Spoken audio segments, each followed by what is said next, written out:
सहैनाववतु सहैनौ भुनक्तु सह वीर्यङ्करवावहै तेजस्विनावधीतमस्तु मा विद्विषावहै। ॐ शान्ति शान्ति शान्तिः।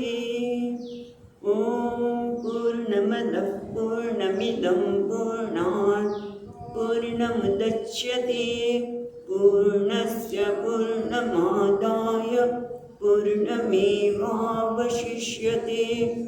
ॐ शान्ति शान्ति शान्तिः। श्रुतिस्मृतिपुराणानाम् आलयं करुणालयं नमामि भगवत्पादं शङ्करं लोकशङ्करं शङ्करं शङ्कराचार्यं केशवं बादरायणं सूत्रभाष्यकृतौ वन्दे भगवन्तौ पुनः पुनः। ईश्वरो गुरुरात्मेति मूर्तिभेदविभागिने व्योमवद्व्याप्तदेहाय दक्षिणामूर्तये नमः।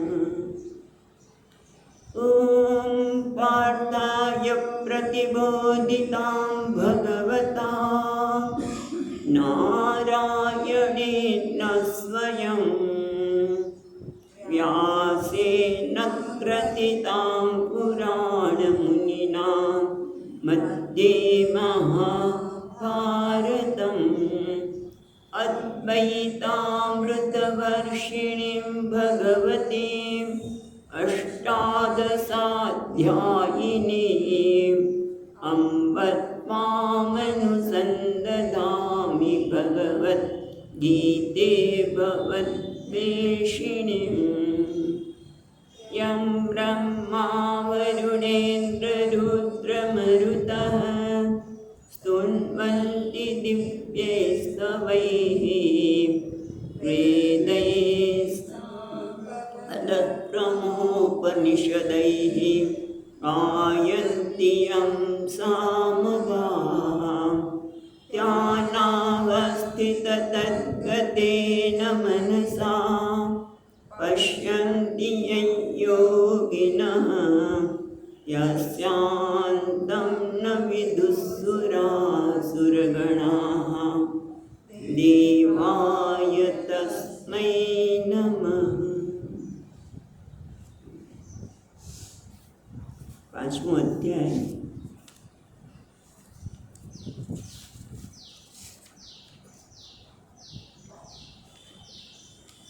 बीसमो श्लोक। न प्ररुष्येत्रियं प्राप्य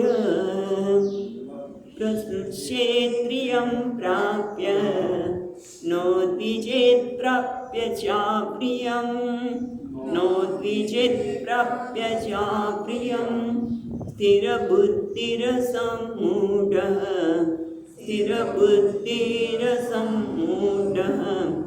ब्रह्मविद् ब्रह्मणि स्थितः बाह्यस्पर्शे स्वसक्तात्मा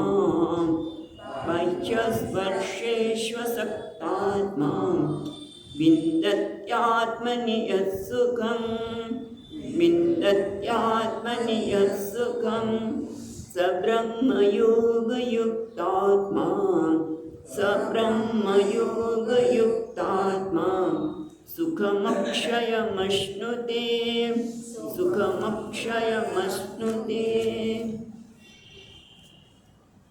આપણે જોઈએ એ પ્રમાણે 17 થી 19 સુધી લગભગ જ્ઞાનીની વાત કરવામાં આવી અને એ જ જ્ઞાની આમ તો વિશ્વમાં પણ જ્ઞાનીની સ્તુતિ છે, જ્ઞાની કેવો હોય એની જ વાત કરી છે, પણ સાથે સાથે આપણે જોઈએ એ પ્રમાણે મુમુક્ષુએ પણ આ પ્રકારે ખાસ તો આ વસ્તુ બધાને લાગુ પડે છે, કારણ કે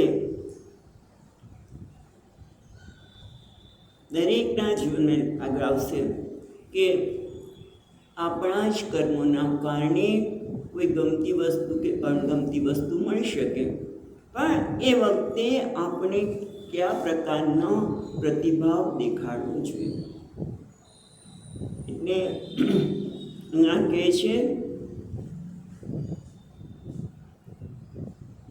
ન પ્રરુષેત પ્રિયમ, પ્રિયની પ્રાપ્તિથી એને એકદમ હર્ષમાં આવેશમાં નથી આવતો કે અપ્રિયથી ઉદ્વેગ થતો નથી, કારણ કે એની બુદ્ધિ સ્થિર છે શેમાં? આત્મજ્ઞાનમાં. અને એના આગળ કેવો છે? અસમુઢ અને બ્રહ્મવિદ, બ્રહ્મને જાણનાર, બ્રહ્મમાં સ્થિત છે. અને એ વ્યક્તિ કેવી છે એના માટે ગઈકાલે આપણે અર્થ જોયો હતો. બાહ્ય સ્પર્શેષુ અસક્ત આત્મા, જેનો આત્મા, જેનું મન છે બહારના વિષયો, શબ્દ, સ્પર્શ વગેરે ઇન્દ્રિયોના જે વિષયો છે, બાહ્ય સ્પર્શ અને ઇન્દ્રિયોના વિષયો જે બહાર છે, એટલે એમાં અસક્ત આત્મા, એ આસક્ત નથી. એના સુખનો આધાર પ્રિય કે અપ્રિય વસ્તુ પર નથી, કે બહારના બધા પદાર્થો પર નથી, કારણ કે એ જાણે છે કે આ બધા જ બહારના વિષયનું શું કેવું છે, એ વિષય આનંદી બ્રહ્માનંદ તો પણ કેવું છે? ક્ષણિક છે. એટલા માટે જે વિવેકી છે, આપણે ગઈકાલે કહ્યું કે આના બે અર્થ થાય. એક આપણે આગળ જોઈ ચૂક્યા એ પ્રમાણે, અને એક સ્વામીજી મહારાજે કર્યો છે, પૂજ્ય સ્વામી દયાનંદજી મહારાજીએ. એમાં બધા એમણે કહ્યું છે બાહ્ય સ્પર્શેષુ અસક્ત આત્મા, કારણ કે બાહ્ય વિષયના જે સ્પર્શથી મળતું જે વિષય સુખ છે એ કેવું છે? ક્ષણિક છે. અને પાછું આપણે ખબર નથી કે મળશે. દાખલા તરીકે કોઈને ઢોકળા બહુ ભાવતા હોય, તમને સ્વામીજી ઢોકળા ભાવે છે, તો આજે ઢોકળા બનાવો તમારા માટે, એને લઈ આવે, બરાબર. પણ એટલા બધા આથીને લાવ્યા હોય અને ખાટા હોય, આમ સુગંધ જ ખાટી આવતી હોય. તમને સુગંધ શબ્દ વાપરો કે ગંધ, એ દરેકની પોતાની સમજણ ઉપર આ છે. એટલે ખટાશ, તીખાશ બધું હોય, તો જે એમ થતું કે આજે તો સાંજે આપણે કંઈ કરવું નહીં પડે, એટલા બેન ઢોકળા બનાવી નાવાના છે, આપણે લઈ લઈશું. પણ એ ખાઈ જ ન શકાય, તો એટલા ખાટા હોય, તીખા હોય, લસણ તો ન નાખ્યું હોય, લોકોએ ખબર હોય એટલા માટે, પણ છતાં આપણને એ આનંદ આપશે જ એ ખબર નથી, અને આપશે તો પણ કેવું છે? ક્ષણિક છે. એટલા માટે આ વ્યક્તિ કેવી છે? બાહ્ય સ્પર્શેષુ અસક્ત આત્મા, જે વિવેકી છે, જે કર્મયોગી છે, એ બહારના વિષય કે સંજોગ પર પોતાની પ્રસન્નતાનો કે સુખનો આધાર રાખતો નથી. પણ ક્યાં આવે છે? વિંદતી આત્મની સુખમ, કારણ કે તેની પાસે જે કંઈ આવે છે એનાથી પ્રસન્ન છે. કેમ? કારણ કે એની દરેક કર્મમાં પ્રાર્થના છે. પ્રાર્થના એટલે કે ભગવાન માટે હું આ કર્મ કરું છું, એ જે આપશે એ મારા માટે યોગ્ય છે. એટલે નથી, એના આસક્ત નથી, એટલે કે રાગ અને દ્વેષ નથી, અને એના કારણે આત્માની વિંદતે યત સુખમ, આત્માનું જ પોતાનું સુખને એ પ્રાપ્ત કરે છે. એટલે સામાન્ય વ્યક્તિ જે સુખ પ્રાપ્ત કરે છે વિષયમાંથી, એ ક્ષણિક છે અને ઓછું છે, પણ આ વ્યક્તિનું સુખ વિષય પર આધારિત નથી. એટલે પોતાની પ્રસન્નતા વિષયના પદાર્થ ઉપર નથી, અને એટલા માટે પોતાનું જ જે સુખ છે એને માણે છે. પણ એનાથી પણ વધારે કોણ છે? જે બ્રહ્મયોગયુક્ત આત્મા, જે બ્રહ્મ યોગ એટલે આત્મા જ બ્રહ્મ છે, એનું સ્વરૂપને જે યુક્ત આત્મા ઓળખે છે. આત્મા જ બ્રહ્મ છે, આત્માનું સ્વરૂપ છે બ્રહ્મ છે, એ એને ઓળખે છે. અને એને કારણે શું છે? સુખમ અક્ષય મસ્મૃતિ, એ અક્ષય સુખને, એટલે કે સુખનો ક્યારે નાશ ન થાય એવા સુખને પ્રાપ્ત કરે છે. કારણ કે ગમે તે વ્યક્તિ હોય, આમ ત્યાં મહાભારતમાં શું છે? પૂર્વ દેહકૃતમ કર્મ શુભમ વા અશુભમ વા પ્રાજ્ઞ મૂઢ તથા ભજતે યાદૃશ કર્મ. એટલે કદાચ પૂર્વદેહ કૃતમ, પહેલાંના દેહમાં પૂર્વજન્મમાં કરેલા કે એના ઘણા બધા જન્મમાં કરેલા જે શુભ કે અશુભ કર્મ છે એ પ્રાજ્ઞ જ્ઞાની હોય, મૂઢ હોય કે પછી સાધક હોય, બધાને એ જે કંઈ આવે એનો ભોગવટો કરવો જ પડે છે. પણ જે બ્રહ્મયોગયુક્ત આત્મા છે એના જીવનમાં આવશે જ, પણ શું છે, એક સરસ બીજું કીધું છે, નિજાનંદ સ્થિતે હર્ષ શોકો વ્યત્યય ક્ષણાત. જે નિજાનંદમાં સ્થિત છે એટલે કે બ્રહ્મ યોગયુક્ત આત્મા, એના જીવનમાં કદાચ આ પૂર્વના તમને હર્ષ કે શોક આવે. ગઈકાલે આપણે વશિષ્ઠ મહારાજના સંદર્ભમાં યાદ કર્યું હતું. તો એ વ્યત્યય ક્ષણ, એ હર્ષ કે શોક એક ક્ષણમાં જ ઉડી જાય છે અને એના કારણે અક્ષય, જેનું સુખનો નાશ ન થાય. કારણ કે સુખનો નાશ કેમ ન થતો? કારણ કે સુખ ક્યાં છે? એ કોઈ રાગ કે દ્વેષના લીધે કે વિષયની પ્રાપ્તિના લીધે આવતું નથી. અને આનો અનુભવ ભગવાન આપણને દરરોજ કરાવે છે. અક્ષય સુખની અનુભૂતિ આપણને કરાવે છે, પણ અક્ષય નથી રહેતું, કારણ કે ક્ષયવાળું રહે છે. કેમ? અક્ષય સુખની અનુભૂતિ પણ ક્ષયવાળી, અમુક સમય સુધી મર્યાદિત છે. કેમ? ક્યારે કરીએ છીએ અનુભવ? દરરોજ રાત્રે. જ્યારે કોઈ રાત્રે જ્યારે ગાઢ નિંદ્ર આવે અને સૂઈ ગયા હોય અને સવારે કંઈ એટલી સરસ ઊંઘ આવી ગઈ ને, હા, મોઢા ઉપર દેખાય કે આનંદની અનુભૂતિ મોઢા પર દેખાય. ઉઠીને મોઢું આમ પડી ગયું, આખી રાત ઊંઘ જ ન આવે તોય દેખાય અનુભૂતિ. અને સવારે ઉઠીને કે હા, તો બહુ મજા પડી ગયો, ઊંઘ એવી સરસ આવી ગઈ ને. એ શું સુખની અનુભૂતિ થઈ? ત્યારે કયા વિષયની પ્રાપ્તિ થઈ હતી? કઈ વ્યક્તિને મળ્યા હતા? કઈ શું હતું? ત્યારે જે આનંદની અનુભૂતિ થઈ છે, બીજા દિવસે સવારે આપણે કહી શકીએ છીએ, પણ એ લાંબી ચાલતી નથી. ચાલતા જ પાછા વિશ્વના પ્રવાહમાં આવી જાય છે. કારણ કે જે સુખની પ્રાપ્તિ સુસુપ્તિમાં થઈ હતી ત્યારે કોઈ વિષય કે વ્યક્તિની ગેરહાજરી કોઈ હતું નહીં, છતાં પણ જે આનંદની અનુભૂતિ થાય છે આપણા સ્વરૂપની જ થાય છે. પણ આ અજ્ઞાન હોવાના લીધે આપણે અનુભૂતિ જાગતા ચાલુ રહેતી નથી. પણ આને તો જ્ઞાન છે, માટે બ્રહ્મયોગયુક્ત આત્મા એ આત્મા જ બ્રહ્મ છે. એનામાં જોડાયેલો હોવાથી આત્માનું જે અક્ષય, જે સુખ ક્યારેય નાશ ન પામે એને પ્રાપ્ત કરે છે. હવે આ તમે જુઓ, સ્વામીજીના શબ્દો પૂછો, પૂજ્ય સ્વામીજીના, કે શંકરાચાર્ય મહારાજ જો હોત ને તો આ બીજો અર્થઘટન પણ એમણે સ્વીકાર્યો, તેમને આનંદ આવે. કારણ કે જે આ પહેલો શ્લોક, આ શ્લોકની પહેલી લીટી એક વ્યક્તિ માટે, બીજી લીટી બીજી વ્યક્તિ એટલે કે કર્મયોગી અને જ્ઞાની માટે જે અર્થઘટન કર્યું છે એ સ્વામીજી મહારાજે પૂર્વ અને પછીના શ્લોકના આધારે કર્યું છે.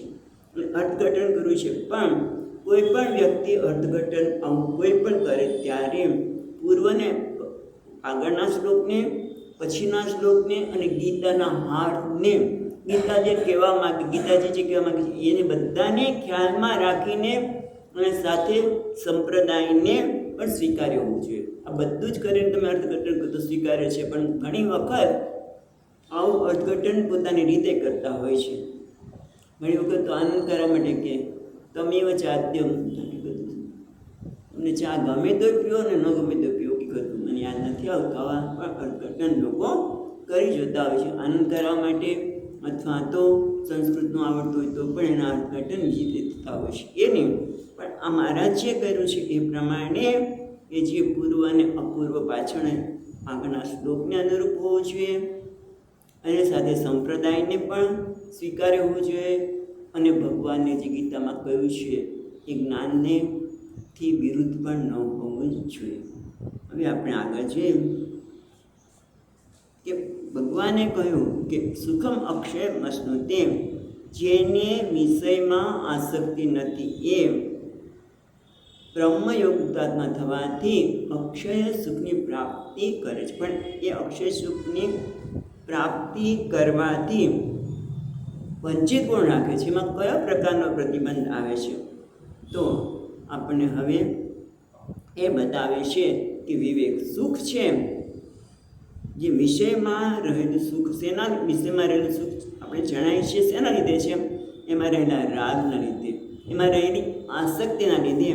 માટે એનો વિવેક કરવાની જરૂર છે. ગઈકાલે પણ કહ્યું હતું, અત્યારે પણ કહીએ છીએ કે આ જ્યારે વિવેક કરતા હોય, આ જ્યારે સમજતા હોય ત્યારે એક વસ્તુ સમજવાની જરૂર છે. શું? કે વિષય ઉપયોગી છે, જગતમાં ઉપયોગી છે, એનો ઉપયોગ કરવાનો, પણ તિરસ્કાર કરવાનો. જો તિરસ્કાર કરીએ તો ભગવાનનો કરીએ, પણ જો તિરસ્કાર કરવો જ હોય, સ્વામીએ કે you should not throw baby with bath water. આવું સાંભળીને એ વિષયને જોવાનું નહીં અને અડિશનને આમ નહીં કરો, એવું કંઈ આવશ્યકતા નથી. You should not throw baby with bath water. બાળકને નવડાવીએ બાથ વોટર ટબમાં, તો ટબનું પાણી ફેંકીએ, પણ બાળકને થોડું ફેંકવાનું હોય, એ તો આપણે લઈ જ લઈએ છીએ. એ રીતે જો તિરસ્કાર કરવો હોય તો વિષયનો નહીં, પણ આસક્તિનો તિરસ્કાર કરવાનો. અજ્ઞાનનો તિરસ્કાર કરીએ ત્યારે આસક્તિનો તિરસ્કાર કરે છે, ત્યારે કોનો તિરસ્કાર કરે છે? અજ્ઞાનનો. જ્યારે વિષયનો તિરસ્કાર કરે છે ત્યારે ભગવાનનો તિરસ્કાર કરે છે. એટલે સમજવાની જરૂર છે, અને એ માટે આપણે વિવેક આપે છે પછીના શ્લોકમાં કે વિષયમાં સુખ ખરેખર નથી. એના માટે આપણે વિવેક 22મા શ્લોકમાં આપે છે. એ સંસ્પર્શજા ભોગા, સંસ્પર્શજા ભોગા દુઃખયોનય એવ તે, દુઃખયોનય એવ તે આદ્યંતવંત કૌંતેય, આદ્યંતવંત કૌંતેય ન તેષુ રમતે બુધઃ, ન તેષુ રમતે બુધઃ. એ હિ સંસ્પર્શજા ભોગા. ભગવાન કહે છે એ હિ એટલે એ એટલે જેઓ, હિ એટલે ખરેખર, સંસ્પર્શજા સંસ્પર્શ સ્પર્શજન્ય વિષયોથી ઉત્પન્ન થનારા ભોગો. સ્પર્શ એટલે આપણે કીધું ને ગઈકાલે, સ્પર્શ એટલે બાહ્ય સ્પર્શે સશક્તાત્મા. ત્યારે સ્પર્શ એટલે ખાલી આપણે જેને ટચ અડવું એને ને, જગતના વિષયો એનાથી ઉત્પન્ન થયેલા ભોગો કેવા છે? દુઃખ યોનય એવ તે, એ દુઃખની જ યોની છે, એ દુઃખનું જ કારણ છે. એ કૌંતેય આ દુઃખનું કારણ છે. એટલે એનો અર્થ એ થયો કે જે સુખ જન્મેલું છે અને જેમાંથી વિષયની આસક્તિમાંથી જન્મેલું સુખ છે, એ દુઃખનું કારણ છે. કારણ કે આસક્તિ એટલે કે રાગ અને દ્વેષ, ને રાગ અને દ્વેષમાંથી જન્મેલું સુખ. અને તમે જોજો કે રાગ અને દ્વેષ ગઈકાલે જ વાત કરી, હમણાં ઢોકળાની જ વાત કરી. એકને ખાટા ઢોકળા ભાવતા હોય અને મને તે કે આવા ખાટા કેમ ખવાય? એક બધે શું છે? સોરી, આમ તો શરીરના સંદર્ભમાં પણ છે, એવું ન કહીશું કે ખાટા અને પેલા માટે, પણ સામાન્ય રીતે તમે જો કે કોઈ પણ વસ્તુ માટે રાગ કે દ્વેષ એ પણ આપણી એક કલ્પના જ છે. એટલે સ્વામીજી મહારાજ કહે કે ખરેખર આપણે વિષયને પ્રેમ નથી કરતા, મને આ વિષય જોઈએ છે એવું આપણે કહેતા હોય ત્યારે વિષય કે સંજોગો જે કંઈ હોય એને આપણે પ્રેમ કરતા નથી. તો કોને પ્રેમ કરે છે?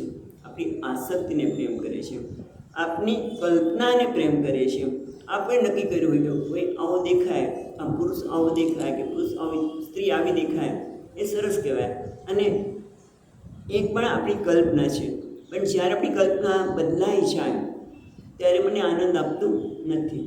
એટલે ઘણી વખત સ્વામીજી કે આપણા ગમા અણગમા એવા છે કે એ ગમા અણગમા જ આપણને એવું લાગે છે કે મને સુખ આપે છે. એટલે પ્રેમ આપણે ગમાને અણગમાને કરીએ છીએ, રાગ અને દ્વેષને કરીએ છીએ.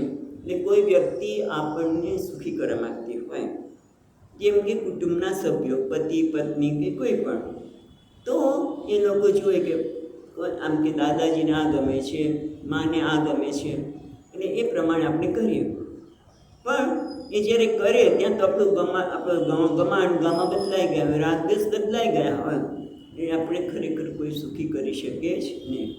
એટલા માટે પણ વિચારવાની જરૂર છે કે હું જ્યારે કોઈ પણ પ્રકારનું સુખ માણું છું ત્યારે એ ક્યાંથી આવે છે?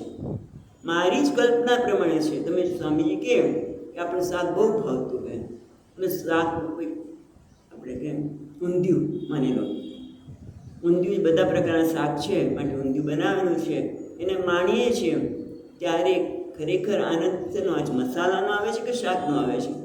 મોટે ભાગે એમાં નાખેલા જે મસાલા છે એમ આપણે પણ જે કંઈ સુખ આવે છે આપણો મસાલો એટલે આપણી કલ્પનાનું આવે છે. ખરેખર આપણી વસ્તુને જેવી છે એવી માણી શકતા નથી. ખરેખર જો આસક્તિ ન હોય તો આપણે વસ્તુને જેવી છે એવી માણી શકીએ, પણ અત્યારે તો આસક્તિ જ આપણે નચાવે છે. એ પ્રમાણે કરે છે અને એના કારણે ચિંતા થાય, દુઃખ થાય. માટે ભગવાન કહે છે એ સંસ્પર્શ જા ભોગાહા દુઃખ યોનય, દુઃખની યોની છે. આદ્યંતવંત કૌંતેય ન તે શુરમતે પુનઃ. અને આ જે વિષયના સંસર્ગથી જન્મેલું સુખ કેવું છે? આદ્યવંત, જે આદિ ને અંતવાળું છે. એને આદિ એટલે પહેલાંનું હતું અને પછી પણ નહીં રહે, એટલે વચ્ચે વચ્ચે છે. એ વચ્ચે વચ્ચે છે એ પણ કેવું છે? ખરેખર તો ન હોવા બરાબર જ છે. અને બીજું એને દુઃખીઓને કેમ કીધું ભાઈ? દુઃખની યોની કેમ કહો છો? જ્યારે અમે વિષયનો સંસર્ગ કરીએ છીએ ત્યારે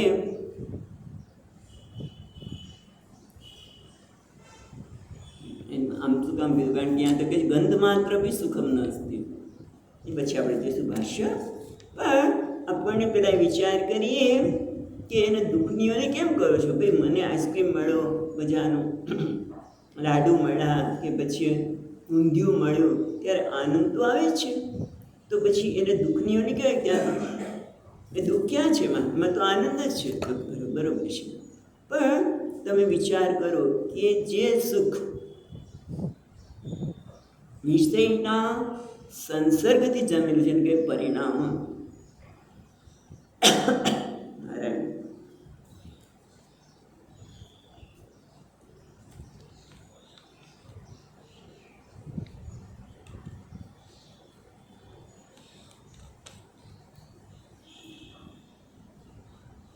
અહીંયા આપણે પતંજલિ યોગસૂત્રના આધારે જોઈએ છીએ આપણે. તો દુઃખોને કેમ છે? તો કે જે સુખ વિષયમાંથી જન્મેલો હોય અને પરિણામને કારણે જન્મેલો હોય. પણ પછી શું થાય છે કે વિષય માણવો ખોટો નથી, પણ અમુક જ વિષય મને સુખ આપે. એ શું છે કે વિષયને જ્યારે સંપર્ક કરે છે ત્યારે જે આપણી કલ્પનાને પૂરી કરે છે એ સુખ આપે છે. ખરેખર વિષય નથી આપતો. અને પછી એ આપણી જે સુખ આપે છે ને એની માત્રા પણ વધતી જાય. આજે મને અમુક વસ્તુમાં સુખ મળ્યું, પછી કે ના હવે તો મને બીજું જોઈએ, હવે બીજું જોઈએ. એટલે આપણી વિવિધતા પછી જ વધવા માંડે. એના ખાલી શાક ને રોટલીમાં આનંદ આવતો હતો, પિઝા ને આ બર્ગર ને કંઈક જોઈએ. એ બધી જોવાના માટે એમને એમ તો મળવાનું નથી. એટલે હવે પહેલાં એકલા પુરુષ કામ કરતો હતો, પત્નીને કરવું પડે. કારણ કે બંનેને બે રૂમમાં તો ફાવતું નથી. રૂમ મોટા હોવા જોઈએ, બંનેને ગાડી હોવી જોઈએ, અને બસ આ હોવું જોઈએ. બંનેને પ્રયત્ન કરવા મળે, નોકરી કરવી પડે. અને એના કારણે તમે જો પૈસા તો આવે તરત સાંજે ફરવા બહાર જતા રહે, બહાર ખાઈ લે. અને એ લોકો કમાય છે આપણી જ કલ્પના ઉપર. આપણને વિવિધતા જોઈએ છે, આપણે નક્કી કર્યું કે આ વિષયમાં સુખ છે. અને સુખમાં પણ આવે કહું ને પછી વિવિધતા આવવા માંડી, આ તે, અને એ લોકો નવું નવું કાયદા જ કરશે. વસ્તુ એક જ હોય. હોય તો ઘઉંનો લોટ છે, પણ એમાં એટલું બધું બનાવે કે આપણને જોયું ભાવે. અને એના માટે પ્રયત્ન કરવો પડે, આપણે એના માટે કમાવવું પડે. તમે જો સાથે પણ રહી શકાય નહીં, એટલું બધું સમય એ લોકોને નોકરીમાં જતો રહેતો હોય તો એનો સ્વર્થ એક. બીજું આપણને પરતંત્ર બનાવે છે. અને તમે ગમે તેટલું લાવો તો પણ આપણે બસ એવું થવાનું નથી. તે મહાભારતમાં કીધું છે ન જાતું કામ કામાય ન જાતું કામઃ કામાનમ ઉપભોગ્યેન સામ્યતિ હંસા કૃષ્ણવર્તમન એવ ભૂય એવ વર્તતે. મહાભારતમાં કહે છે કે ન જાતું કામ કામાય, તમે કામનાની પૂર્તિ કરો એટલે શાંત ઉપભોગે ન સામ્યથી બસ પતી ગયો, આપણને નહીં જોઈએ. અને બધું વિવિધતા જ જોઈએ છે, હજી આ જોઈએ, હજી આ જોઈએ. હંમેશા કૃષ્ણવર્તમાં એવ ભૂય એવા વર્તતે. જેમ અગ્નિ હોય એમાં તમે હંસ આપો, ઘી બદરાવો, હંસ ના કરો વધારે થવાનો અગ્નિ પ્રજ્વલિત. એમ કામનાની જેમ જેમ પૂર્તિ કરતા જઈએ તેમ આપણામાં તૃષ્ણા લાવશે. એ વધારે જોઈએ, વધારે જોઈએ. ઘણા કે લાડુ બનાવ્યા હોય અને લાડુ ભાવતા હોય તો થોડાક દિવસ તો લાડુ રાખી મૂકે, થોડા 15-20 દિવસ થાય, મહિનો થાય એટલે ફરીવાર એટલે તૃષ્ણા વિવેક આપણા ગુમાવે છે. તૃષ્ણાને લીધે આપણા વિષયોને માણવાની વધારે ઈચ્છા થાય છે. અને એટલા માટે જે વિવેકી છે આ કોના માટે છે? વિવેકી માટે છે. જે વિવેકી છે આદ્યંતમંત કૌંતેય ન તેષુ રમતે બુદ્ધ. બુદ્ધને જે વિવેકી છે એ જાણે છે કે આ ખરેખર વિષયમાંથી આવતું સુખ કેવું છે? પ્રતિકૂળ વેદનીય, એમાં વેદના જ રહેલી છે. જેમ આંખમાં કંઈ પડ્યું હોય, એ કહે ને આપણે ગરમ કપડાં કેવું પહેરાવે એમાંથી એક સીધ નીકળી જાય અને આંખમાં પડી જાય તો કેવી વેદના થાય. એ ભલે કપડાને પહેરેલા ત્યારે ઠંડક દૂર થાય છે, પણ આંખમાં જાય તો વેદના ઉત્પન્ન કરે છે. આ વિવેકી છે એના માટે તો વેદનાનું જ કારણ છે. કારણ કે એ જાણે છે કે આની પાછળ દોડીશ તો શું થવાનું છે? એક તો મને જે સુખ મળે છે ક્ષણિક મળે છે, પણ એ મારામાં પછી ટેવ પણ પાડે છે, એના વગર પછી ચાલે જ નહીં. તમે જુઓ, ચા પીવે ત્યાં સુધી વાંધો નથી.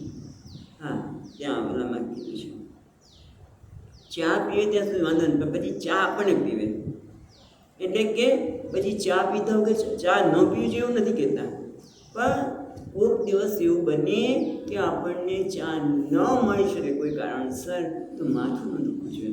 એટલે તમે જુઓ કે આપણે પરતંત્ર બનાવે છે, વિષયના ભોગો આપણામાં વ્યસન ઉત્પન્ન કરે છે, એના લીધે આપણા શરીર ઉપર પણ અસર થાય છે. મને લાગે છે અયાતિના મોઢે કહેવામાં આવે છે ભોગાન ભુક્તા વયમેવ ભુક્તા કામાન તૃષ્ણાન જીર્ણા વયમેવ જીર્ણા.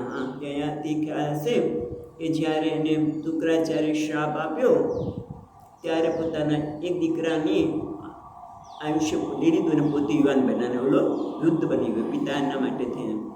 પણ એ જે 1000 કે 10,000 વર્ષ સુધી ભોગ ભોગવ્યા ત્યારે કે છે ભોગાન ભૂમતા વયમેવ ભૂમતા. ખરેખર ભોગને મેં ભોગવ્યા નથી, પણ અમે ભોગવાઈ ગયા. ચા પીતા હતા ત્યાં સુધી બરોબર છે, પણ હવે ચા મને પીવા લાગી કે ચા વગર ચાલે નહીં.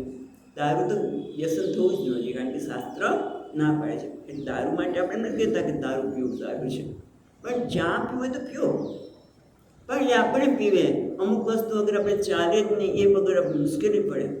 તો આપણા કેવા રાગ અને દ્વેષ છે કે એ આ લીધે આપણે દુઃખી થઈ. મને રાગ દ્વેષની વાત કરી તો યાદ આવ્યું કે ઘણા લોકોને એવું હોય કે રોટલી ગરમ ગરમ જોઈએ, ગરમ ગરમ તો જોઈએ પણ ફૂલેલી હોવી જોઈએ. પછી આ પ્રકારનું શેકાયેલું હોય, આમનું હોય તો તરત જ ઈશ્વર થાળીના ઘા કરતા જોયા છે. કારણ કે આ માણસને પરતંત્ર બનાવે છે, અસહાય બનાવે છે. અને એટલા માટે આ વિવેક છે કે ભોગાને ભૂમતા વયમેવ ભૂમતા. આ ભોગ અમે નથી ભોગવતા, પણ અમે ભોગવાઈ ગયા. તૃષ્ણાન જીર્ણા વયમેવ જીર્ણા. તૃષ્ણા તમારી ઈચ્છા તો ક્યારે પૂરી થઈ જ નહીં, પણ અમે જીર્ણ થઈ ગયા, અમે ઘરડા થઈ ગયા. એટલા માટે આવું પ્રકારનો વિવેક કરીને જે આપણે બુદ્ધિશાળી છે એ જાણે છે કે આ દુઃખ યોને, આ દુઃખની જ યોની છે. કૌંતેય ન તે સુરમતે બુદ્ધ. માટે હે કૌંતેય, જે બુદ્ધિશાળી માણસ છે, જે વિવેકી છે, ભોગે શું વિવેક્ય અવગત. ભોગમાં જ્યારે ભોગ ભોગવે છે ત્યારે જગતના વિષયોને ભોગવે છે ત્યારે એ વિવેક કરીને એમાં જોડાતો નથી. કેમ કે જે પરમાર્થ એટલે કહે છે પરમાર્થ તત્વ અવગત, જે પરમાર્થ તત્વને પ્રાપ્ત કરું છું, ભલે જાણ્યું હોય અહીંયા તો અવગત કહે છે, પણ પરમાર્થ તત્વને આત્મ તત્વ ન જાણ્યું હોય તો પણ જે વિવેકી છે આ જગતના વિષય પાછળ દોડતું નથી. આવે તો ભલે છે અને છતાંય મને ઉપયોગી હોય તો આવે એટલું બધું ભોગવું એવું પણ નથી, પણ એટલો વિવેક હોવો જોઈએ કે મને પરતંત્ર ન બનાવે, મને એના વગર ન ચાલે, એવું ન થાય. તો એ વિષયને માણવો ખોટો નથી, પણ મને એમાં આસક્તિ જન્માવે, આસક્તિના કારણે રાગ અને દ્વેષ જન્મે અને પરતંત્ર બનાવે તો એ અવિવેકી છે. એટલે કે છે મૂઢાનામ એવા વિષય સુરતિ દૃશ્યતે.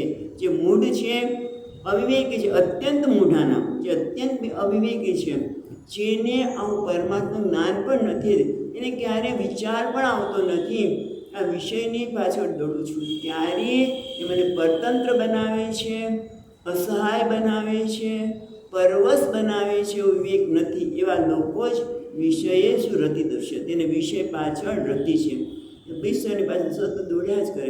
આજે આમ, ક્યારે આમ, અહીંયા જઈ આવી, ત્યાં જઈ આવી, આમ કરીએ, અને એમને એમ થતું નથી. એની પાછળ ઘણું બધું ગુમાવવાનું હોય છે. એટલે કહે છે આ પણ યથા પશુ પ્રવૃત્તિના પશુ, કે જે વિષયની પાછળ દોડે છે, અવિવેકી છે, તો પશુ સમાન છે. અને એટલા માટે ભગવાન આગળ કહે છે કે વિષયમાં જે સુખ છે એ ક્ષણિક છે, એ મારામાં વ્યસન ઉત્પન્ન કરી શકે છે, પરતંત્ર બનાવે છે, અને એટલા માટે દુઃખનું કારણ છે. આ બધા કારણને લીધે શું કહેવાય છે, ભગવાન પછીના શ્લોકના ભગવાન જે કહે છે એના માટે ભાષ્યકાર કહે છે કે શ્રેયો માર્ગી પ્રતિપક્ષી પૃષ્ઠતમો દોષ. વિષયની પાછળ દોડવું એ કોના માટે? શ્રેયો માર્ગી જે છે, જેને પરમાત્માની પ્રાપ્તિ કરી છે, જે અધ્યાત્મના માર્ગે છે, એના માટે કેવું છે કષ્ટતમો દોષ.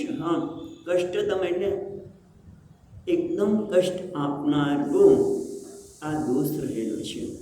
કેમ? સર્વ અનર્થ પ્રાપ્તિ હેતુ, અને આ વિષયોમાં જે આસક્તિ છે એ કષ્ટતમ દોષ છે, અને સાથે સાથે સર્વ અનર્થની પ્રાપ્તિનું કારણ છે. અનર્થ એટલે જે મારામાં શોક જન્માવે છે, જે મારામાં વિષાદ જન્માવે છે, મને બંધક બનાવે છે, એવું કહી તો ચાલે. અને એટલા માટે કહે છે તત્પરિહારે યત્ન અધિકમ કર્તવ્ય.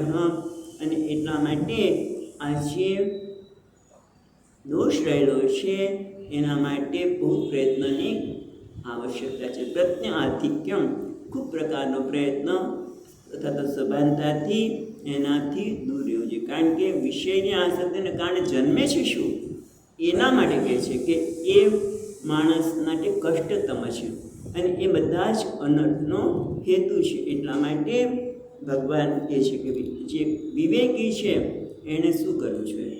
તો પછીના 23મા શ્લોકમાં કહે છે શક્નોતિ હૈવ યશોઢું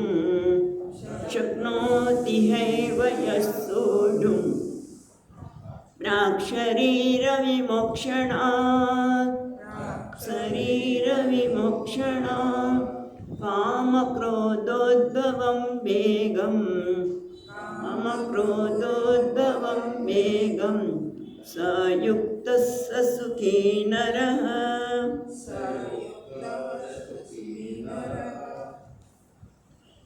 એ ભગવાન કહે છે આ જ વ્યક્તિ સયુક્ત સુખી નર, આ વ્યક્તિ જ નર એટલે મનુષ્ય જ યુક્ત એટલે યોગી છે, અને એ સુખી છે. પણ શક્નોતિ ઇહ એવ શોઢું,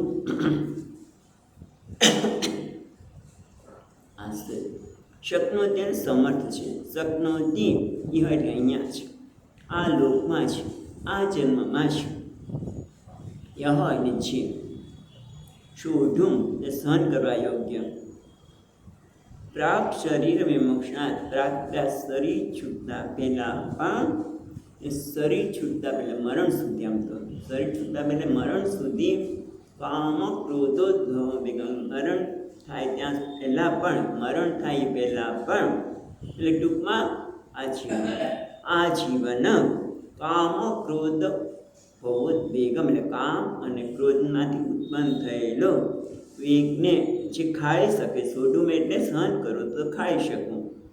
જે વ્યક્તિ કામ અને ક્રોધના વેગને ખાઈ શકવા માટે સમર્થ છે, ક્યાં સુધી? પ્રાક શરીર વિમોક્ષણા, શરીર છૂટે પહેલાં પણ એ જો પોતાના વેગને ખાઈ શકે તો એ વ્યક્તિ કેવી છે? સુખી છે, એ યોગી છે.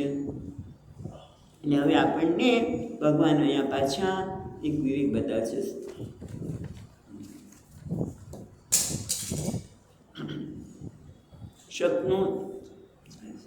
શક્નોતિ યૈવ સોઢું, એટલે શક્નોતિ એટલે કહ્યું ને કે ઉત્સાહ તે સમર્થ બને છે.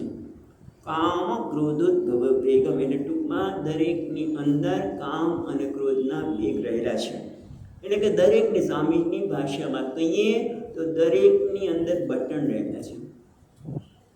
જેમ તમે બટન દબાવો, રમકનું છે ચાવી આપેલું, ચાવી આપવાની આજે જરૂર નથી, પહેલાં તો ચાવી આપીએ એટલે કરતા. હવે તો ઇલેક્ટ્રિક રમકડા આવે એટલે તમે બટન દબાવો એ બધું કરે, નાચે કૂદે બોલે બધું કરે.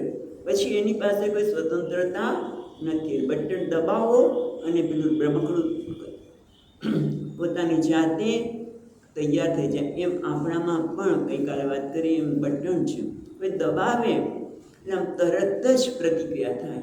અમુક વ્યક્તિને જોઈને ક્રોધ જન્મે છે, અમુક વ્યક્તિને જોઈને એકદમ પ્રેમ જન્મે. આપણે કહે કે ભાઈ મેં તો કંઈ બગાડ્યું નથી, તો મારી સાથે ક્રોધ કરે છે અને સાથે પ્રેમ કરે છે. એટલે ટૂંકમાં અમુક ઘટના ઘટે એટલે પ્રત્યાઘાત થાય છે. એમાં આપણે સ્વતંત્ર નથી, કારણ કે ભગવાન કહે છે કામ ક્રોધોદ્ભવ વેગ, બધામાં. પણ કેટલાક લોકો આને ખાઈ શકે છે. એટલા માટે ખાસ કહે છે કે પહેલાં સમજવાની જરૂર છે કે દુનિયા સાથે વર્તન કરીએ ત્યારે પ્રતિક્રિયા થતી જ હોય છે. પણ તમે જોજો કે ના હો, આખી ક્રોધી આપણને એમ લાગે, ઘરની સ્ત્રી છે, પત્ની કહે છે તમારા ભાઈ તો બહુ ક્રોધી છે, કે મેં તો ક્યારેય ક્રોધ કરતા જોયા જ નથી. તમે જોજો ઘણી વખત આવું બનતું. તો ખાલી જસ્ટ કીધું, કોઈ વ્યક્તિને નથી કહેતા કે આ વ્યક્તિ ક્રોધી છે કે આવું, પણ કે દાખલા તરીકે કોઈ કે ભાઈ આ તો બહુ ક્રોધી છે, અમે તો એને ક્યારેય જોયા નથી. કેમ? કારણ કે જ્યારે આપણે દુનિયા સાથે વ્યવહાર કરીએ છીએ ને ત્યારે પંચોળ ઓઢીએ છીએ, એક પંચોળ ઓઢીને કરતા હોય છે. પણ જો એ વ્યક્તિને પોતાની ઈચ્છાને વ્યક્ત કરવાનો જે ચાન્સ મળે તો ખબર પડે, કારણ કે બધા પર ક્રોધ ન કરી શકાય. પણ જો મારી વ્યક્તિ છે કે એની પર હું ક્રોધ કરી શકું તો જ ક્રોધ થાય છે. એટલે ટૂંકમાં સરસ કહે છે, આપણે જોઈએ હમણાં કે જો મને સ્વતંત્રતા હોય તો તરત જ બહાર આવે. કારણ કે આ કામ અને ક્રોધનું કારણ શું છે? પોતાના જ વિશે રહેલો અસંતોષ, અવિવેક, અજ્ઞાન આવી રીતે પોતાના માટે અસંતોષ છે, અસ્વીકાર છે. અને એટલા માટે એને એમ લાગે છે કે આ ઈચ્છાની પૂર્તિ થાય તો સુખી છે. કામના વેગને પણ માણસ ખાઈ શકતો નથી, વૃદ્ધ થાય ત્યારે પણ એટલા માટે કામ અને ક્રોધના વેગને માટે સતત સભાન રહેવું છે. એટલે કે સપનોથી એવો યશ વટું, છેવટ સુધી માણસે આ બંને માટે પ્રયત્ન કરવો પડે. કારણ કે આ બંને વસ્તુ એવી છે કે તમે એને દબાવો તો પણ ગમે ત્યારે બહાર નીકળે. એટલે વિવેકપૂર્વક એમાંથી બહાર નીકળવાનું છે, દબાવવાની જરૂર નથી. કારણ કે તમે છો મનોવૈજ્ઞાનિક અથવા તો ડૉક્ટર એમ કે તમે કામ અને ક્રોધ તમે લગ્ન ન કરો તો તમારે શું થાય? કામનો વેગને ક્રોધના વેગને તમારે દબાવવો ન જોઈએ, નહીં તો વરાળની જેમ બહાર નીકળશે. માટે એને પ્રગટ કરી દો, એ પણ બરાબર નથી. કારણ કે પ્રગટ કરવાથી તો વધવાનું, એક આજે પ્રગટ કર્યો પછી તો બટન બની જશે. જો ક્રોધને તમે ખાઈ ન શકો, કામને ખાઈ ન શકો તો પછી શું બની જાય? બટન અમુક જોઈએ તરત જ અમુક પ્રકારનો આવેગ મારામાં ઉત્પન્ન થવાનો છે. એને ખાળવો તો જોઈએ જ, એને વિવેક પર ખાળવો જોઈએ, એને સમજણપૂર્વક આપણે કરવું જોઈએ. અને આપણે એ ખાઈ શકવા માટે ભગવાને શક્તિ પણ આપી છે. એટલા માટે કહે છે કે સભાન રીતે, અને એના માટે ક્યારે એવું નહીં માની લેવું છે કે મને તો ક્રોધ થતો જ નથી, મને ક્યારેય કામનો આવેગ આવતો નથી. સતત સભાનતા. કારણ કે આપણે વાત કરીએ ને કે સ્વામીજી કહે કે મને એક ભાઈ કહે કે સ્વામીજી આજે કેટલા મહિના 1 વર્ષ થઈ ગયું અને જરાય ક્રોધ આવતો જ નથી. બસ આટલી જ વાત. સ્વામીજી કે હું માનતો નથી કે તમને ક્રોધ નથી આવતો. સ્વામીજી સાચું કહું છું, મને ક્રોધ આવ્યો જ નથી. ગમે તેવું તો મને ક્રોધ આવ્યો જ નથી. હું તો માનતો જ નથી કે તમને ક્રોધ ન આવ્યો. ક્રોધ આવે જ નહીં, એવું બને જ નહીં, એવું બને નહીં. 2-3 વખત કીધું ત્યાં બાજુ ઉપર થઈ ગઈ. સ્વામીજી વધારે ના પાડશો તમારો મારા, મને તો હું ગુસ્સે થઈ પણ તમને અસાદ કરી દઈશ. કારણ કે આ વસ્તુ બહુ સહજ છે અને એટલા માટે ભગવાન શું છે, પ્રાપ્ત શરીર વિમોક્ષણાદ. આ શરીર છૂટે ત્યાં સુધી પણ એમાંથી માણસ મુક્ત થતો. એટલે કે ટૂંકમાં સતત સભાન રહેવું છે. એના માટે બહુ જ મહારાજશ્રીને જ બહુ ગમે છે દ્રષ્ટાંત, નીચેથી સાંભળ્યું છે. પણ એક મહાત્મા હતા, ઘણી બધી જગ્યાએ સાંભળ્યું છે કે એક મહાત્મા હતા અને દરરોજ નાહવા જાય. પછી જ્યારે બહાર નીકળે ત્યારે ગણિકા હતી, એ હંમેશા પૂછે ઘડો કાચો છે કે પાકો, એટલે કે તમે કામ અને ક્રોધમાંથી મુક્ત થયા કે નહીં. એ કંઈ જવાબ આપે જ નહીં. દરરોજ પૂછે તમે કે મનમાં પછી બોલે કર્યો બેન કે તમારા મોઢામાં મગ પહેર્યા છે, કેમ જવાબ નથી આપતા? હા કે ના તો કહો. ઘડો કાચો છે કે પાકો, એટલે તમે કામ કે ક્રોધમાંથી મુક્ત થયા કે નહીં? જવાબ આપે છે. પછી એવું કહેવાય છે કે જ્યારે એમનું શરીર શાંત થયું અને એમની પાલખી લઈને જતા હતા કયું કરવા માટે, ત્યારે ઊભા થઈને જવાબ આપ્યો પાકો. હવે પાકો. ત્યાં સુધી કાચો, કારણ કે ક્યારે આ કામ અને ક્રોધનો વેગ આવી જાય મને ખબર નથી. માટે એને ખાળવા માટે એવું કહી ન શકાય કે ના હું આમાંથી મુક્ત થયું. પણ એક વસ્તુ જરૂર છે કે આપણે એને ખાળી શકીએ ખરા. ભલે સ્વામીજી કે ખાળી શકે પણ વિવેકપૂર્વક ખાળવાનું. જો ખાળી શકીએ એટલે કે દબાવી દઈએ તો કેવું હતું, માનસિક રોગ થાય. એટલે આ લોકો કે તમે પ્રગટ કરી દો. પછી આપણે ક્રોધના સંદર્ભમાં સ્વામીજીએ જે ઉપાય બતાવ્યા છે આપણે વાત કરીશું કે તમે પ્રગટ કરવો તો કેવી રીતે કરવો. પણ મહત્ત્વની વસ્તુ તો એ છે કે વિવેક વગર તમે જો ખાળવા જશો તો મલ્ટિપલ પર્સનાલિટી. સ્વામીજી વાત કરે કે કોઈ બાળક હોય, એના મા બાપ સતત તેના ગુસ્સે થતા હોય, એટલે બિચારો સહન કરી શકે નહીં. એટલે પછી એ સહન જ્યાં સુધી થાય ત્યાં સુધી થાય. પછી એ પાછું આપણે બીજી પદ્ધતિ શોધી કાઢીએ, સહન કરવાની બીજી પદ્ધતિ શોધી કાઢીએ. પછી એ પણ આપણેથી સહન ન થાય, ત્રીજી પદ્ધતિ શોધીએ. એટલે શું થયું પછી પહેલાં અમુક પ્રકાર સહન કર્યો, પછી એમ લાગ્યું કે હજી આ લોકો વધે છે એટલે પછી એ બીજા પ્રકાર વ્યવહાર કરવા માંડે, પછી એ વ્યક્તિ ત્રીજા પ્રકાર વ્યવહાર કરવા માંડે, જેથી આ લોકો શાંત થઈ છે. ખ્યાલ આવે છે? મલ્ટિપલ પર્સનાલિટી એટલે ડિસઓર્ડર. આપણે શું કહે છે? Personality disorder. ઘણી વ્યક્તિ અમુક શાંત પડે ને એટલે સ્વામીજી શાંત પડે ને કંઈક અંદર કંઈક આવ્યું લાગે છે, એને અમુક પ્રકારનો વ્યવહાર કરે છે. અમુક વ્યક્તિને જોઈને અમુક પ્રકારનો વ્યવહાર કરે છે. એવું નથી હોતું. જો એને સમજણપૂર્વક ખાળવામાં, ભગવાને શક્તિ તો આપી છે પણ એને ખાળવા આવે નહીં તો આવું પણ બને. માનસિક રોગ થઈ જાય. કારણ કે વાયનો રોગ થતો હોય છે, કારણ કે વેગને દબાવી દીધો. પણ વિવેકપૂર્વક એ ક્રોધને પણ વિવેકપૂર્વક દૂર કરીએ, કામને પણ વિવેકપૂર્વક દૂર કરીએ. મિત્ર આવી પછી મલ્ટિપલ પર્સનાલિટી એ વ્યક્તિના જુદા જુદા વ્યસ્તે જુદી જુદી અંદરથી વ્યક્તિ બહાર પડે, અમુક પ્રકારનો વ્યવહાર કરે, અમુક સંજોગોમાં અમુક વ્યવહાર કરે. એટલે આપણે કંઈક ભૂત ભૂત છે નામ થાય છે મોટે ભાગે. હશે કદાચ આપણે નાથી પાડતા ભૂતને તેને, પણ સામાન્ય રીતે આપણી પાછળ આવું પણ બનતું છે. એટલે માટે શું કરવું જોઈએ કે મને જ્યારે કામનો કે ક્રોધનો આવેગ જન્મે છે ત્યારે એને ખાળવા માટે વિવેકની આવશ્યકતા છે. કેમ આવું થાય છે? કારણ કે મારો અસ્વીકાર કર્યો છે. મને ક્રોધ કેમ આવે છે? પણ એ વ્યક્તિ આવું કરે તો ક્રોધ આવે જ ને. સાચી વાત છે. તો એ વસ્તુ છે. પહેલી વસ્તુ કહી દઉં કે ઘરમાં હોય તો કહેવાનું, સ્વામીજી કેમ કે કાં તો તમે ક્રોધ આવ્યો છે અને તમે ખાઈ શકતા જ નથી તો રૂમ બંધ કરી અને આ લોકો કે ને ઓશિકા ઉપર મારો, કોઈને મારવાની ઈચ્છા થઈ, ક્રોધ પ્રગટ કરવાની ઈચ્છા થઈ તો ઓશિકા ઉપર મારો. અથવા તો ઘરનાને કહો કે ભાઈ જ્યારે મને ક્રોધ આવે, કારણ કે ક્રોધ આવે ત્યારે વિવેક જતો રહે છે અને પોતાના છોકરાને પણ લોકો કેટલું બધું મારી દેતા હોય છે, પછી હોસ્પિટલમાં લઈ જાય અને એવો માર્યો હોય કે એટલી બધી ખરાબ સ્થિતિમાં મૂકી દીધા હોય બાળકને કે માં પછી પોતાને પસ્તાવો થાય કે અરે રે મેં ક્રોધમાં શું કરી નાખ્યું. ક્રોધમાં કહે છે ખૂન પણ કરી નાખે છે લોકો. કારણ કે એટલા જ માટે ભગવાન કહે છે ક્રોધને ખાળવો ને કામને ખાળવું જોઈએ. એટલે એક તો ઘરમાં હોય તો આપણે કહીએ કે ભાઈ મને ક્રોધ આવે ત્યારે મને યાદ અપાવજો. તો નાનો છોકરો સ્વામીજી કે યાદ અપાશે, પપ્પા now you was in anger, પપ્પા તમે અત્યારે ક્રોધમાં છો એટલે અત્યારે કઈ વાત ન કરશો. બધા યાદ કરાવવાની, એમ તો ગમે, પણ મહત્વની વસ્તુ તો એ છે કે એ વ્યક્તિ આવું કરે ક્રોધ આવે જ તો સ્વામીજી કહે કે એ વ્યક્તિનું જે વર્તન છે એને પહેલાં તો સ્વતંત્રતા આપો.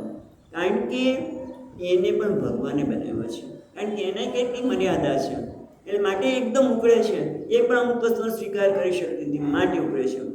માટે એને ક્ષમા આ પ્રકારે વિચાર કરીને અને પોતાના માટે પણ કે અરે રે મને કેમ ક્રોધ આવ્યો, અને ક્રોધ ન કરવો જોઈએ, તેના કારણે શું થાય, દુઃખ થાય, ગિલ્ટ ફિલિંગ, અપરાધની લાગણી એ પણ ન જન્મવી જોઈએ. આ કામ ક્રોધના વેગને પ્રગટ ન કરવો, કામને ક્રોધ ન કરવો એવું નથી કહેતા. નહીં તો કહું છું પછી આપણે ક્રોધ મેં કર્યો, અરે રે હું તો કેવું છે એટલા વખતથી સાંભળું છું પણ છતાં મારે ક્રોધ આવી જાય છે, એટલે ગિલ્ટ ફિલિંગ થઈ શકે. પણ એ વખતે પણ આપણે જાતે સ્વીકારીએ કે મને આવો ક્રોધ આવવાનું કારણ શું છે. ભલે એક વખત કર્યો, બીજી વખત કર્યો, પણ પછી તો આપણે કહી શકીએ ને કે કેમ એવું થયું કે ભાઈ પેલી વ્યક્તિ આવું કર્યું માટે, તો શું એ વ્યક્તિને સ્વતંત્રતા ન આપી શકું? શું એ વ્યક્તિ ભગવાને જ બનાવેલી છે, એ પણ એના નિયમ પ્રમાણે છે, માટે અમુક પ્રકારનું વર્તન કરે છે અને એ રીતે મારામાં પણ એમ મર્યાદા છે, તો હું મારી જાતને પણ સ્વીકારું અને સામેની વ્યક્તિને સ્વીકારું, તો એના તો આપણે ક્રોધથી મુક્ત થઈ શકીએ. એટલે ટૂંકમાં વિવેકની આવશ્યકતા છે તો જ એટલે, અને ભગવાન એટલે જ કહે છે કે પ્રાપ્ત શરીર વિમોક્ષાદે, તો ક્યારે આપણે કહેવાય ગફલત ના રહીશ કે હું આમાંથી મુક્ત થયો છું. છેક સુધી આમાંથી બહાર નીકળવા માટે સભાનતાપૂર્વક ક્યારે પ્રતિક્રિયા થશે ખબર નથી. માટે તારે વિવેકની ખૂબ જ આવશ્યકતા છે અને આ માટે નીકળવા માટે ક્રોધમાંથી આપણે સ્વીકાર, એટલા માટે કે શક્નોતી હે વયસનું. ભગવાન કહે છે એ જે વ્યક્તિ સમર્થ બને છે સોઢું મને ખાળવા શેને, કામ અને ક્રોધના વેગને, એ જ ખરેખર યોગી છે, એ જ ખરેખર સુખી છે. એટલે આવું હોય તો જ પછી એ વ્યક્તિ જ્ઞાનમાં સ્થિત થઈ શકે. એટલે કહે છે અહીંયા સરસ ભાષ્યકારે કામ અને ક્રોધની વ્યાખ્યા કરી છે પણ જોયેલી. સાથે સાથે કામ કોને કહેવાય અને ક્રોધ કોને કહેવાય, કારણ કે ક્યારેક તમે આ સાંભળશો. શંકરાચાર્ય મહારાજીએ કામ એટલે ઇન્દ્રિય ગોચર પ્રાપ્ત ઇષ્ટ વિષયે શ્રૂયમાણે સ્મર્યમાણે અનુભૂતે સુખ હેતૌ યા ગઢી તૃષ્ણા સ કામ. કામ કોને કહેવાય? તો કે ઇન્દ્રિય ગોચર પ્રાપ્ત ઇષ્ટ વિષય, ઇન્દ્રિયના ગોચર, ઇન્દ્રિયનો જે વિષય બને અને કેવું લાગે મને, પેલા તો ઇષ્ટ વિષય, આ મારા માટે ઇષ્ટ છે, આ મને સુખ આપનાર છે. કે વિષય એક વિષય કેવો હોય, ઇષ્ટ વિષય શ્રૂયમાણ, ક્યારેક સાંભળ્યો હોય, ક્યારેક એનું સ્મરણ કરવું, ક્યારેક એનો અનુભવ કર્યો અને સ્મરણ થાય તો પણ મને ઈચ્છા જન્મે. કાં તો કંઈ સાંભળ્યું હોય કે ભાઈ આ જગ્યાએ બહુ સરસ છે, સાંભળ્યું, અથવા તો એ જગ્યાએ ગયા હોય અને ફરી વાર યાદ આવે કે ભાઈ આ ધોધ ત્યાં બહુ સરસ છે, આપણે જવું જોઈએ, સ્મર્યમાણે. અને અનુભૂતે, અને ક્યારેક અનુભવ કર્યો હોય તો એ સુખનું હેતુ લાગે છે. એ ત્યારે જ્યારે ઇષ્ટ વિષય માટે સાંભળીએ, કાં તો એનું સ્મરણ કરીએ, કાં તો એનો અનુભવ ક્યારે ત્યારે એ મને લાગે સુખની, આ મારા સુખનું કારણ છે, અથવા તો ગર્ધી એટલે લોભ જન્મે, તૃષ્ણા જન્મે, ત્યારે એ કામમાં પરિણમે છે. સકામ, એને કામ કહેવામાં આવે છે.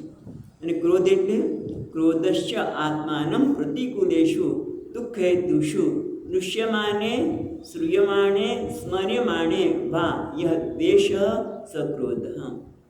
એટલે ક્રોધ કોને કહેવાય? તો કે જે વસ્તુ પ્રતિકૂળ છે, મને પ્રતિકૂળ છે, મને એમ લાગે કે મને દુઃખ આપશે, દુઃખ હેતુ હો, એ પછી જોયેલું હોય તો પણ, સાંભળ્યું હોય તો પણ, અને સ્મર્યમાણે અને એનું યાદ કરીએ તો પણ માણસો ક્રોધ આવે. ઘણી વખત વ્યક્તિ સામે હોય પણ ન હોય, પણ કંઈક યાદ આવે, વ્યક્તિ કે વસ્તુ, પરિસ્થિતિ યાદ આવે ને એકદમ ક્રોધ ચાલે. દેખાય તો ક્રોધ દૃશ્યમાં દેખાય ત્યારે તો ક્રોધ થાય.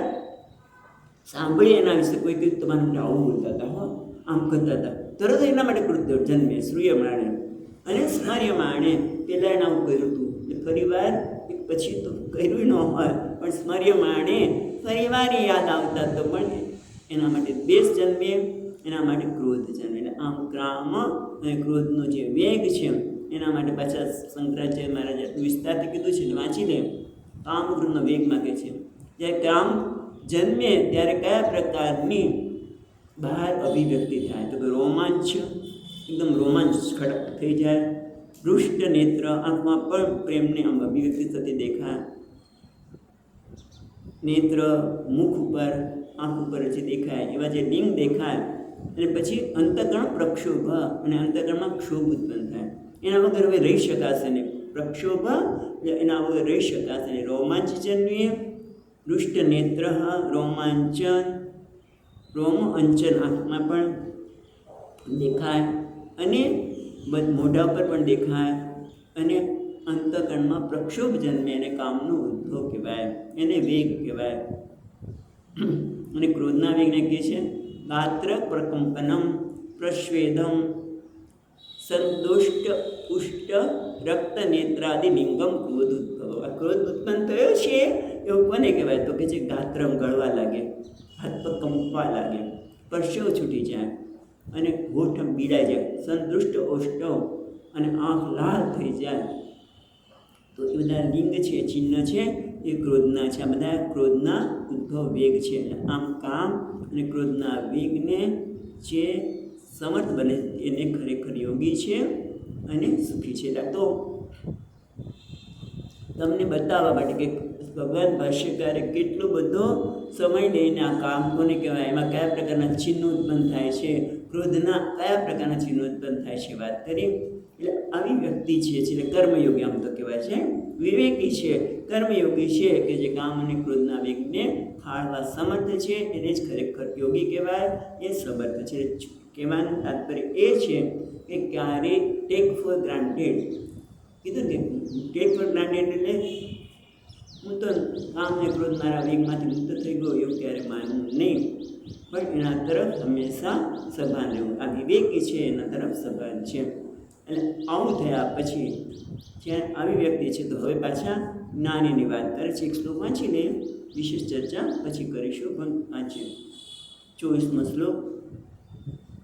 યોંતઃ સુખોંતરા રામઃ, યોંતઃ સુખોંતરા રામઃ, તથાંતર્જ્યોતિરેવ યઃ, તથાંતર્જ્યોતિરેવ યઃ, સ યોગી બ્રહ્મ નિર્વાણમ, સ યોગી બ્રહ્મ નિર્વાણમ, બ્રહ્મભૂતોધિગચ્છતિ, બ્રહ્મભૂતોધિગચ્છતિ. આગળના શ્લોકમાં કર્મયોગની વાત કરી. હવે આ જ્ઞાની કેવો છે? યહ અંતઃ સુખ, પછી અંતરારામ, તથા અંતર્જ્યોતિ એવ યહ, સ યોગી બ્રહ્મ નિર્વાણમ, બ્રહ્મભૂતોધિગચ્છતિ. એટલે કે યહ અંત સુખ, એટલે જેનું સુખ છે એ અંતરમાંથી આવે છે, અને જે રમણ પણ કરે છે. આપણે રમણ કરવા માટે રમવા જોઈએ, ફરવા જોઈએ, કંઈક કરવા જોઈએ, નહીં તો કંઈ નહીં. તો હવે આજકાલ મોબાઈલ તો છે, લોકો કંઈ મોબાઈલ ચાલુ કરી દે, અંદર ઘણું બધું આવતું હોય એને, એટલે એનો આરામ ક્યાં છે? રમણ ક્યાં છે? બહારના વિષયમાં. આ કેવો છે? અંતરામ, પોતાના જ મસ્ત છે, બીજા કોઈ વસ્તુની પોતાની મસ્તી માટે, પોતાના આરામ માટે, પોતાની રતિ માટે એને કોઈ જરૂર. અંતરારામ તથા અંતર્જ્યોતિ એવ, જ્યોતિ એટલે આમ તો પ્રકાશ, અને મન શું કરે છે? વિષયનો પ્રકાશ કરે. અંતર્જ્યોતિ એટલે કે જેનું મન પોતાના સ્વરૂપથી સભાન છે, એનાથી સભાન છે. એ કેવું છે? સયોગી બ્રહ્મભૂતો સન્ન, તે યોગી બ્રહ્મ બનીને પોતે બ્રહ્મ છે એ બ્રહ્મને જાણે છે. આત્મા જ બ્રહ્મ છે. બ્રહ્મભૂત, ભૂત એટલે સ્વરૂપ થાય, બ્રહ્મ જેનું સ્વરૂપ છે, પોતે જ બ્રહ્મ છે, આત્મા જ બ્રહ્મ છે એવું જાણવાના લીધે બ્રહ્મભૂત સન્ન બ્રહ્મ નિર્વાણમ અધિગચ્છતિ. બ્રહ્મ નિર્વાણ એટલે મોક્ષ, નિર્વાણ એટલે મોક્ષ. બ્રહ્મ નિર્વાણમ, બ્રહ્મને જ મોક્ષ સ્વરૂપ જાણીને એને પ્રાપ્ત કરે. અધિગચ્છતિ, બધા શબ્દો બહુ સુંદર છે કે એ અંત સુખ અંતરારામ.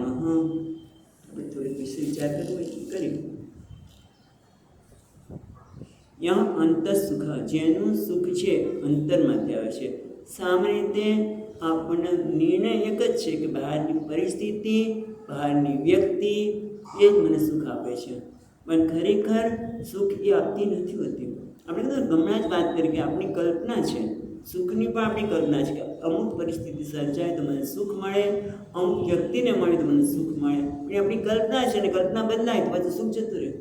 ગમે તેટલી પ્રિય કે છે ને યાજ્ઞવલ્ક્ય મુનિ, આત્મનસ્તુ કામાય સર્વમ પ્રિયમ ભવતી, ન તુ જાયાય જાયા પ્રિયમ ભવતી. ત્યાં કહે છે યાજ્ઞવલ્ક્ય મુનિ કે આત્મનસ્તુ કામ, જેને હું આત્મા માનું છું, જેને મારી કલ્પના માનું છું, એ જ મારું સુખનું કારણ બને, પ્રિય બને છે.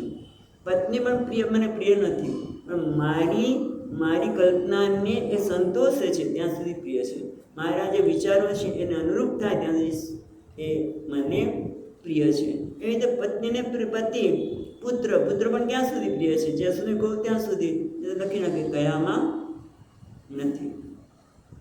ખ્યાલ આવે છે ને? એટલે ટૂંકમાં મારું સુખ વ્યક્તિ કે વિષય ઉપર છે. જ્યારે એવો અંત સુખ રામ, જે પોતાના સુખનો આધાર પોતાના ઉપર છે, અને કહે છે અંતરા રામ, એ અંત સુખ અંતરા રામ, અંતર જેનો આરામ પણ પોતાનામાં છે, અને અંતર જ્યોતિ, જે પોતાના સ્વરૂપથી સતત સમાન છે કે હું કોણ છું? સચ્ચિત આનંદ સ્વરૂપ, હું પૂર્ણ છું, મારામાં કંઈ ખૂટતું નથી. એટલે મારે સ્વીકાર માટે કોઈના પર આધાર રાખવાની જરૂર નથી. ચાલો, એ વ્યક્તિ બ્રહ્મને જાણીને પોતાને મોક્ષ સ્વરૂપ જે બ્રહ્મ છે એને પ્રાપ્ત કરે છે.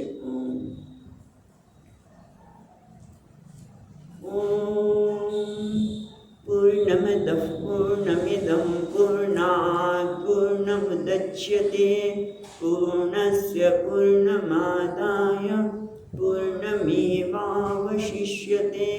ઓમ શાંતિ શાંતિ શાંતિ. શંકરં શંકરાચાર્યં કેશવં બાદરાયણં સૂત્રભાષ્યકૃતૌ વંદે ભગવन्तौ પુનઃ પુનઃ. ઈશ્વરો ગુરુરાત્મેતિ મૂર્તિભેદવિભાગિને વ્યોમવદ્વ્યાપ્તદેહાય દક્ષિણામૂર્તયે નમઃ. ઓમ શાંતિ શાંતિ શાંતિ. હરિ ઓમ. શ્રી ગુરુભ્યો